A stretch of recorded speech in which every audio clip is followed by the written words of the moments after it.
IRT, Ciência e Conhecimento.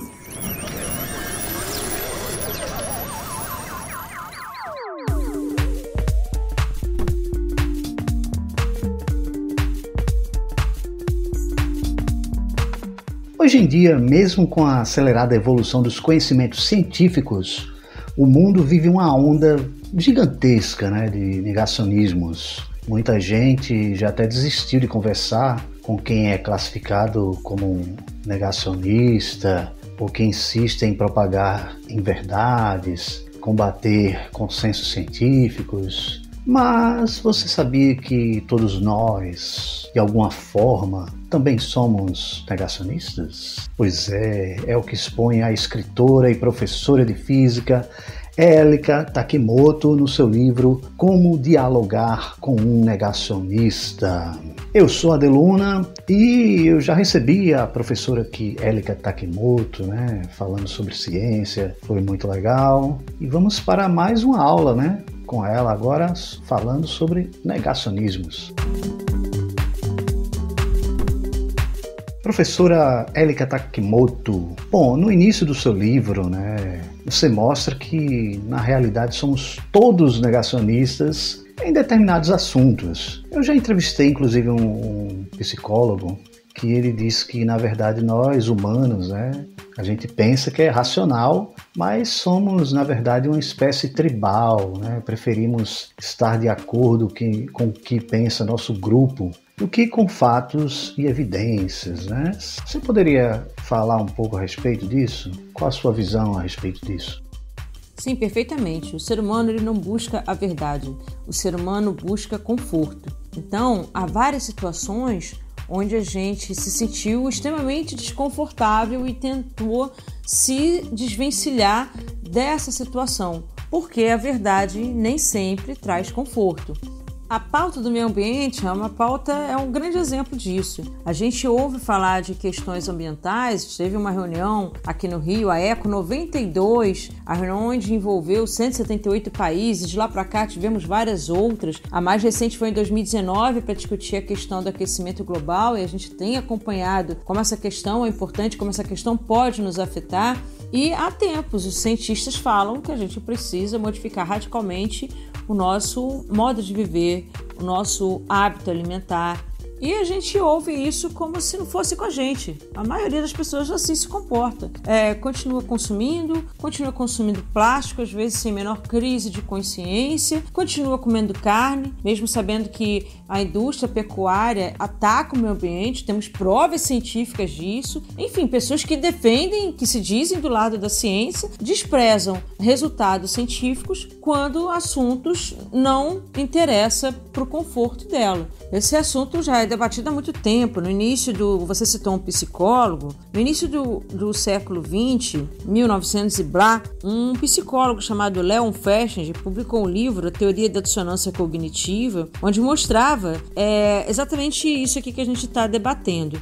Quando você está em uma situação que te gera desconforto, a nossa tendência é tentar escapar o mais rápido possível dessa situação para ir para um lugar confortável. E muitas das vezes, o local onde está o desconforto é o local onde está a verdade. Um exemplo que eu citei, eu acho que a pauta mais abrangente é essa questão ambiental. O que eu estou querendo dizer é que o negacionismo não é algo de alguns seres humanos. O negacionismo é algo inerente ao ser humano. Todos nós somos negacionistas quando o assunto nos interessa ou nos desinteressa. Você falou que tem alunos negacionistas.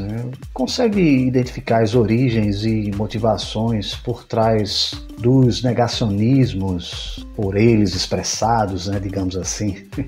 Sim, perfeitamente. Eu conversei muito com meus alunos e minhas alunas que se mostraram negacionistas e a origem disso veio pela internet. Em algum momento, algum vídeo, algum texto entrou na bolha e esse texto interessou demais a essas pessoas. São textos geralmente muito bem escritos, né? Sempre assim, essas pessoas sabem se comunicar muito bem. São textos e vídeos que com muita teoria da conspiração, né? Conspiram o tempo todo, mas tem uma inteligência na linguagem que a pessoa vai se levando por aquela lábia, por aquela retórica. E adolescente tem essa necessidade de ter uma inspiração, de ter um líder, estar se encontrando como adulto, tem uma vontade de fazer parte do coletivo e encontra nesse nicho, às vezes, não são todos, ok? Estou falando de alguns, estou falando ainda bem de uma minoria por enquanto, mas encontra nesses nichos um lugar onde ele se sinta confortável, acolhido. Então, a origem e a motivação passa por aí. Agora, o que tem por detrás desses vídeos, desses textos, que são teorias conspiratórias, aí a gente está dentro de um negacionismo que é um negacionismo organizado. Existe uma diferença entre o negacionismo nosso de cada dia, como eu falei, uma situação que a gente está vendo a verdade na nossa frente e a gente não quer acreditar naquilo, aí a gente desconversa e tudo mais. Pode ser uma questão particular, pode ser uma questão com uma pauta ambiental, como eu falei, sobre o consumo de carne. E tem o negacionismo organizado. Então, essa galera que está na internet fazendo vídeos, fazendo textos, faz parte do negacionismo organizado. E a origem dessa organização é política. Alguns casos conectados com ligação com o fascismo. Então a gente tem que tomar muito cuidado. Todo negacionista é fascista? Não, existe uma grande diferença entre negacionista e fascista. Aliás, tem muitos fascistas que não são negacionistas, mas de vez em quando, dependendo do negacionismo, do nível que está e da motivação, se for uma motivação política, a gente tem conexão sim com ideias fascistas e tem que se tomar muito cuidado. São todos os vídeos que têm conexão com o fascismo? Não são, mas eu percebi alguma semente aí muito ruim. E você conseguiu mudar a mentalidade de alguns desses alunos negacionistas, né? E como? Sim, consegui. Creio eu que eu consegui um bom canal de diálogo. Percebi uma mudança de comportamento, a negação, ela diminuiu muito e isso foi contado por quase todas as pessoas. E como foi feito isso? Foi feito isso reconhecendo que a gente não tem na ciência um lugar de certezas.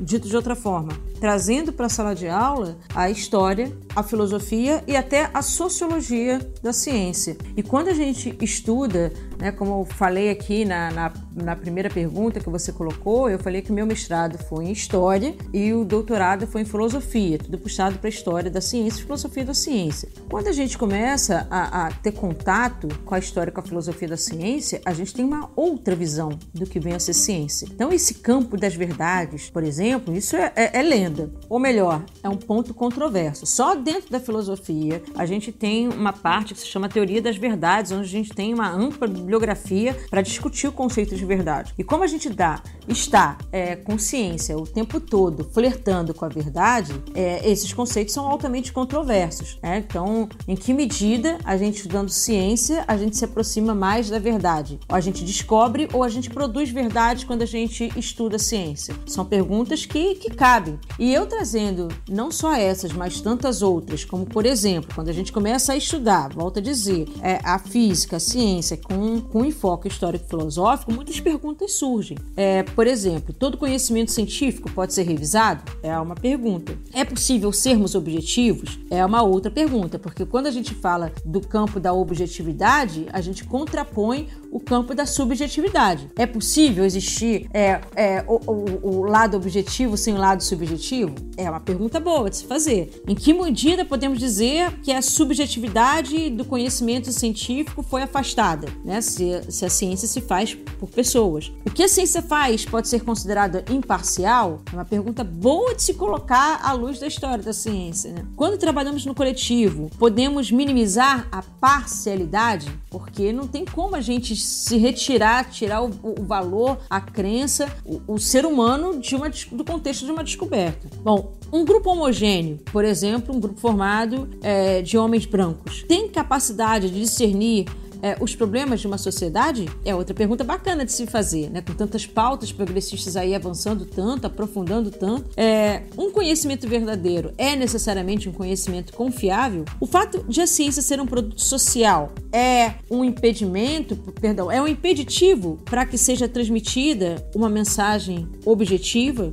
Olha, perguntas que eu acho que são boas de serem debatidas com alunos e com alunas, né? Volto a dizer, você mostra uma teoria, contextualiza aquela teoria, histórico-filosoficamente falando, essas perguntas surgem naturalmente em sala de aula. Se fizermos acordos claros, impondo regras rígidas sobre o método a ser utilizado e houver transparência no resultado, a gente não está diante de um conhecimento mais confiável? É uma pergunta boa. Quando o cara fala que não acredita na ciência, a gente fala, pois você de fato você tem razão para não acreditar na ciência, né? A gente tem vários pontos aqui, vários fatos na história da ciência que mostram de fato um problema aqui com a ciência.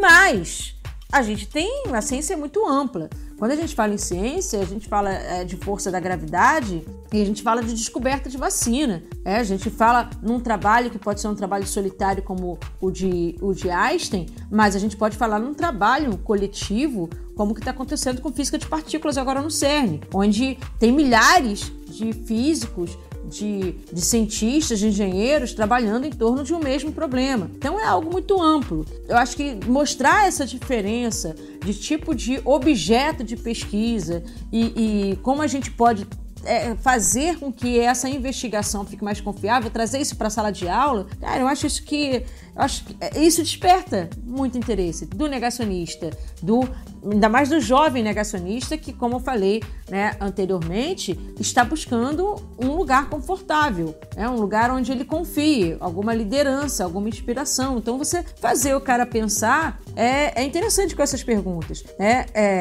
Mais outras, quer ver, por exemplo, considerar as preferências pessoais na construção do conhecimento científico. É igual a dizer que a ciência não dispõe de nenhum mecanismo para atenuar essas preferências pessoais? Isso é interessante, porque embora o campo da objetividade seja, vamos colocar assim, uma ilusão, é como disse o Eduardo Galeano, a gente precisa da utopia para continuar seguindo. É algo que a ciência busca sempre.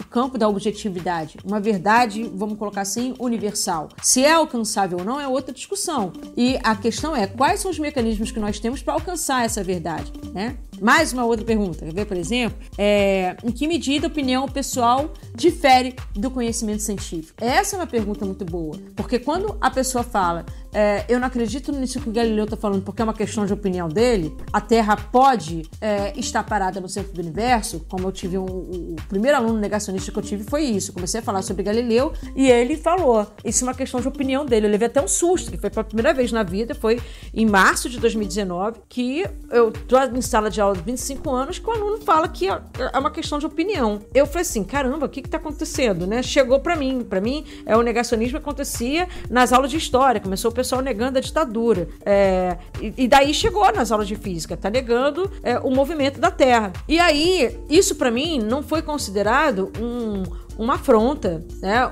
Foi considerado para mim um desafio. Eu falei assim, caramba, ele chegou para mim, né? Esse negacionismo, esse fruto desse negacionismo organizado que eu falei também na resposta anterior.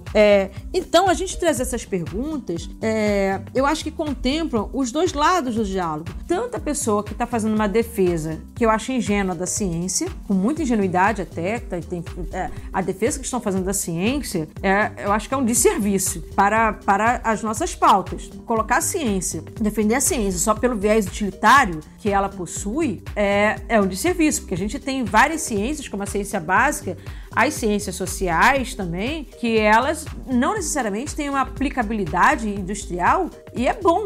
A ciência, é legal você estudar ciência porque você entende melhor a natureza, porque você estudando ciência você faz questões como essas todas que eu fiz aqui, sabe? Porque você conhece melhor a si próprio, porque você começa a pensar qual o seu papel diante de um objeto de estudo, até que ponto você consegue conhecer melhor a realidade. Então, não necessariamente isso é interessante porque vai ter uma aplicabilidade, porque vai gerar um Wi-Fi, um conforto para o ser humano. É legal porque gera conhecimento. Então trazendo esse tipo de questionamento, de debate e ouvindo principalmente o que esse aluno negacionista tem a dizer, eu consegui sucesso para também ser ouvida, porque inicialmente eles não querem ouvir, né? Eu falei assim, e esse é o problema. Eu não posso ter, a gente sabe como profissionais que a gente trabalha com a educação, que não existe aluno burro, existe aluno que não está muito bem motivado para aprender. Então, quando a gente descobre essa chave para virar, eu acho que bom, é o grande desafio a ser conquistado, e eu posso dizer que eu tive histórias de sucesso com muita paciência dentro de sala de aula.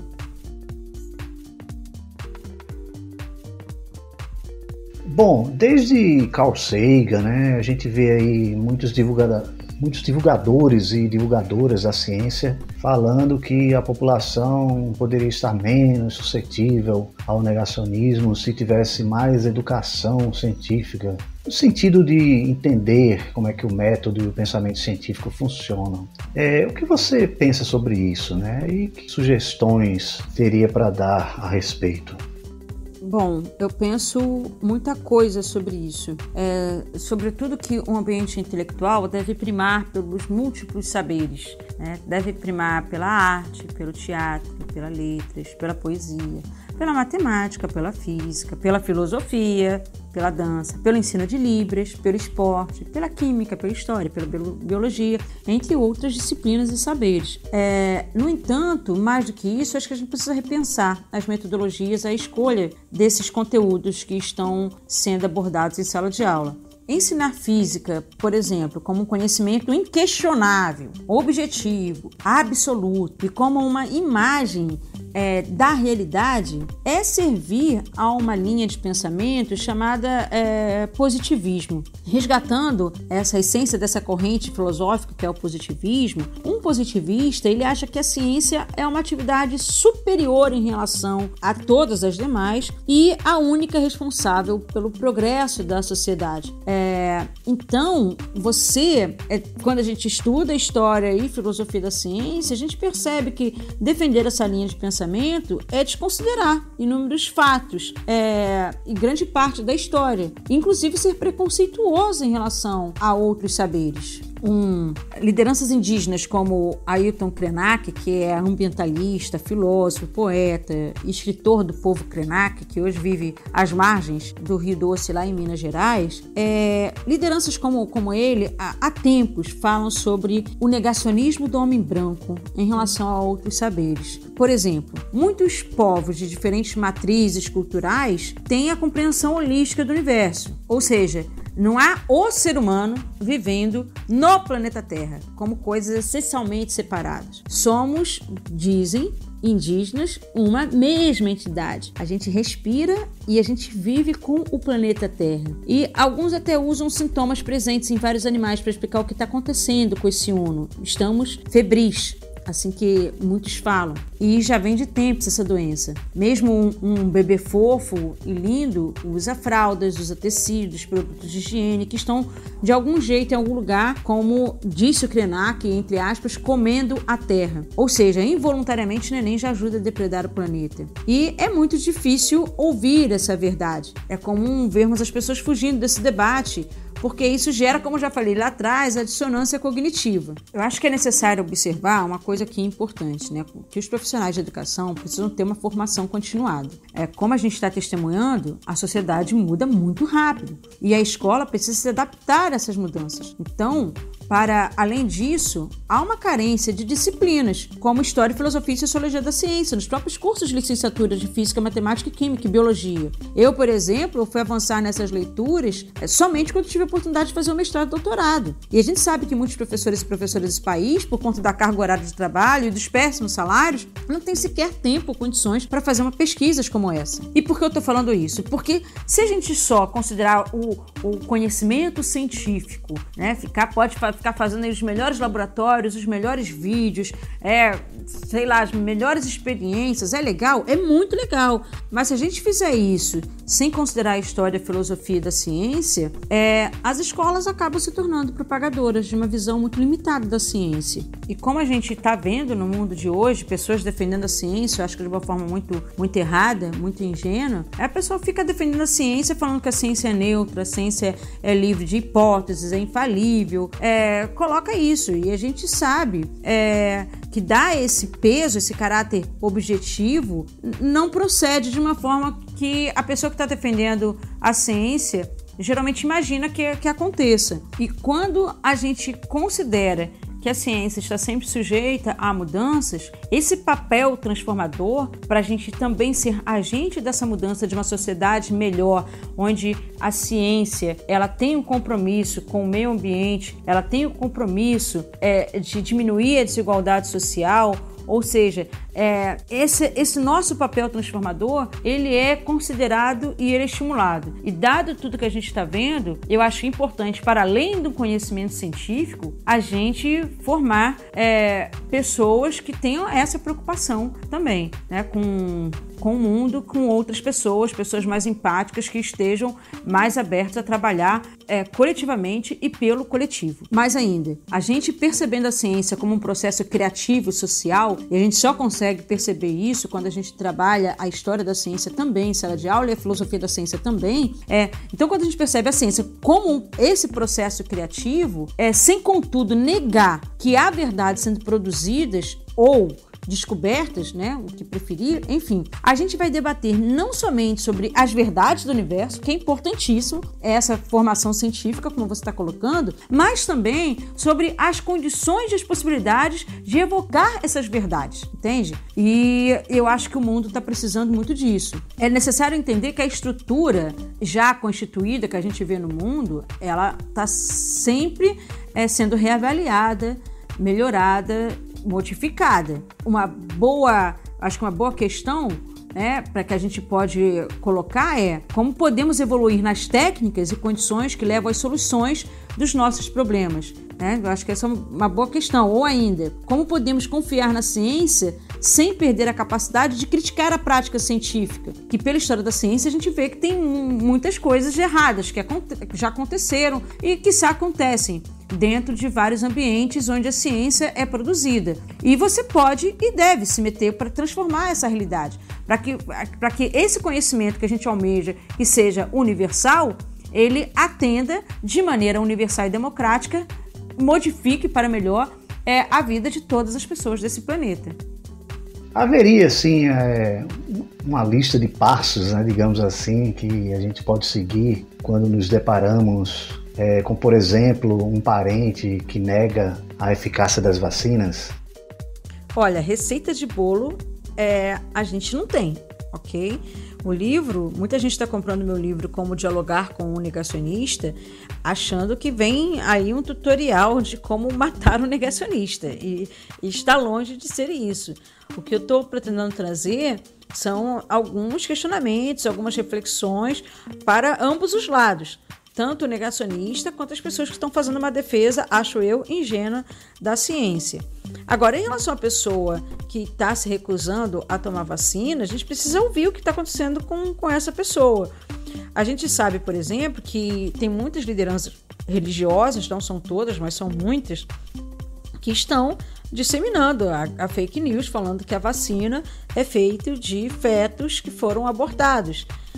E isso é extremamente sério, porque às vezes a gente está numa comunidade, uma pessoa que não teve uma educação formal, essa pessoa tem um contato muito limitado com várias pessoas, e aonde essa pessoa recebe mais atenção é exatamente na igreja. E aí, quando pega uma liderança religiosa, o pastor, né, uma pessoa na qual ela confia muito, falando que a vacina é feita de fetos que foram abortados, ela vai acreditar naquilo. É uma pessoa que ela confia falando isso. Como é que você vai disputar? A pergunta que se faz é como é que a gente se disputa com essa pessoa? Como é que a gente entra nesse campo? E a resposta não se dá no individual. A resposta vai ser dada no coletivo, para a gente atingir uma pessoa que tem essa característica que eu coloquei, ou seja, tem valores e crenças muito bem enraizados, não vai ser na escola que a gente vai conseguir modificar isso, mesmo porque essa pessoa de repente até passou da idade de estar na escola. Vamos colocar assim, eu sei que todo mundo, a gente tem educação para adulto, mas bom, vocês me entenderam, né? Que ela nem pretende mais pisar na escola, vamos colocar assim.